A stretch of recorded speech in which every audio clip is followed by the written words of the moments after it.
In this video, I'll be providing a breakdown of Danielle Nielsen's article, Universal Design in First Year Composition. Why do we need it? How can we do it?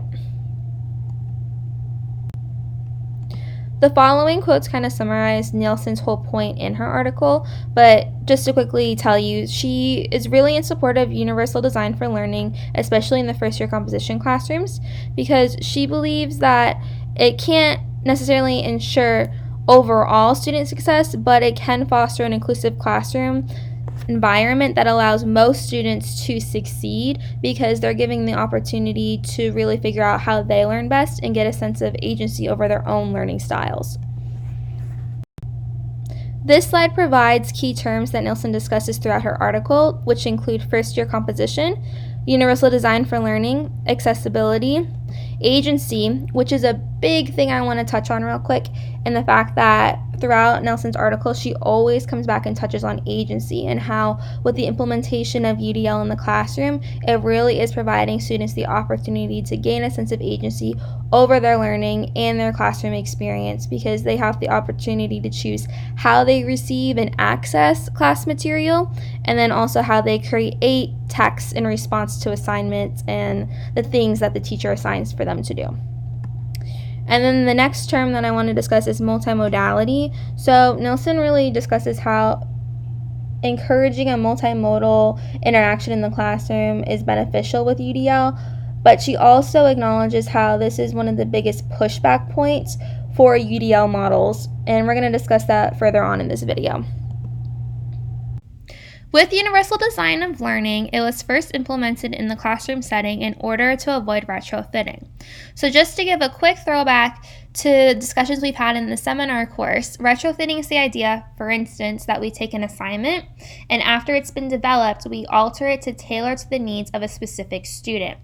This way of approaching an assignment runs the risk of that student not having the same learning experience as their peers and also not reaching the learning objectives that original assignment was meant to achieve. Another thing with UDL is that it allows students to become visible and gain agency in the classroom. This is because they have the opportunity to choose how they go about learning. So with that, instructors have a lot more legwork to do just because they have to come up with diverse assessment methods. What this means is that one student might turn in something completely different than another, even though it was following the same prompt. So the teacher still needs to be able to evaluate students even if things don't get turned in the same way. UDL also encourages us to address all student needs and not just those known with disabilities. So what that means is that we're going to be addressing the universality of the classroom. So addressing multiple diverse learning styles as opposed to tailoring things to one or two people or forcing everyone to follow one way of learning and one way of creating. UDL also encourages lifelong learning because in these FYC courses, we have the opportunity for students to really test out different ways to learn and create things so that they can kind of figure out what works best for their own learning style. Because for a lot of these students in elementary school, high school, middle school, they didn't really have the opportunity to figure out how they learn best because they had to fit this cookie cutter mold of learning.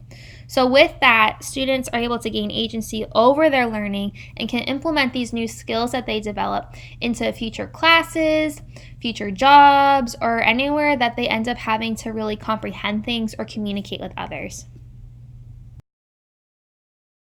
The following points cover Nielsen's approach to UDL in her own classroom.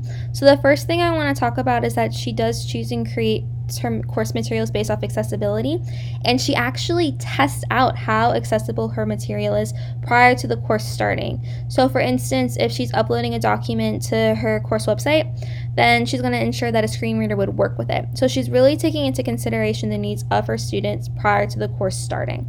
She also encourages the maintenance of open communication, and this is the one point in the article where she makes a direct nod to virtual teaching. So with that, she's kind of saying that UDL can work in an online setting as long as the instructor maintains communication with their students, meaning that you're not just emailing them. You're going to be holding those virtual conferences just to ensure that your students are meeting their learning goals and they are challenging themselves and trying to figure out if they are gaining a sense of agency over their own learning or just kind of scooting on by in the course. Another thing I want to touch on is that she really encourages her students to make choices in how they go about creating their work as she attempts to serve the larger learning community. However, it needs to be noted that not all of her assignments are going to play on everybody's strengths. Because this is UDL, we're not tailoring it to every single student's needs, but rather picking out a general universality of the classroom and catering to a selected few learning styles. She does allow her students to draw from their own experiences, though, meaning that if a student's really great at creating a podcast, she's not going to stop them from doing that. She's going to encourage that. However, she doesn't tend to push her students if they're uncomfortable with some multimodal functions. So, for instance, if a student's uncomfortable video editing, she's not going to force them to do that. One thing, though, that she does really think is great in her classroom is that she does encourage multimodality when it comes to her access of materials and also the way that her students present things. And she believes that even if it's just a small thing like printing things out for some students, talking and taking notes on the board, that is achieving a UDL structure.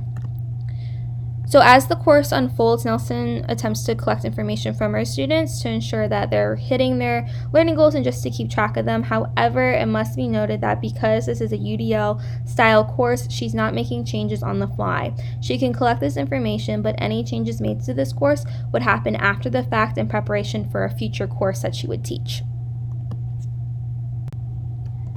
So as I said earlier, the biggest complication of UDL that is constantly coming up is the fact that it does embrace a multimodal method of having students interact with the course. So that's an issue because generally with multimodality, it's associated with the digital world. So we run into issues of access, we run into issues of technological literacies, and we run into problems of getting people to support it. So I like these two quotes that I pulled because it kind of shows that even if we think that a lot of students are going to benefit from working online, there's always going to be those who don't think the way an application functions, so they're going to struggle a bit with it, where others are going to be able to fly by. And then we're going to also have students who just benefit more so from a physical learning environment, meaning that they work best with paper and pen as opposed to coding websites or making videos. So because of this, a lot of people say that UDL is just benefiting a portion of the learning environment as opposed to the whole classroom setting itself. So that's something to keep in mind. Another thing is that UDL doesn't ask for feedback, which is something I've touched on quite a bit throughout this video, and the fact that we can't alter things on the fly because everything is pre-prescribed prior to the course starting. This might also just be because it's very overwhelming and time-consuming to implement, because remember, we are coming up with diverse assessment methods and that we are allowing students to make so many choices that possibly the fact that we don't ask for feedback is because there's no time to really implement that feedback as we move along throughout the course. Another issue with UDL is that it's not really flexible when it comes to program requirements. So Nielsen kind of deals with this as she discusses her own UDL approach to her classroom setting, and if this was implemented at FSU, we'd also deal with this. For instance, that 6,000 polished word count might pose a problem when trying to implement UDL because there's only so many ways we can hit that, where an instructor can still kind of be like, okay, you're doing what this is supposed to do. Because honestly, a podcast isn't the same as an essay. But students can still hit those learning objectives. But when we are limited by requirements, it's kind of difficult to embrace UDL completely. In conclusion, UDL isn't meant to make school easier for students because we do want to maintain that rigor in the classroom. However, by integrating multiple teaching styles and giving students the opportunity of how they learn, students might become more willing to engage, which leads to them being more successful in future classes because they're able to implement those skills that you allowed them to learn.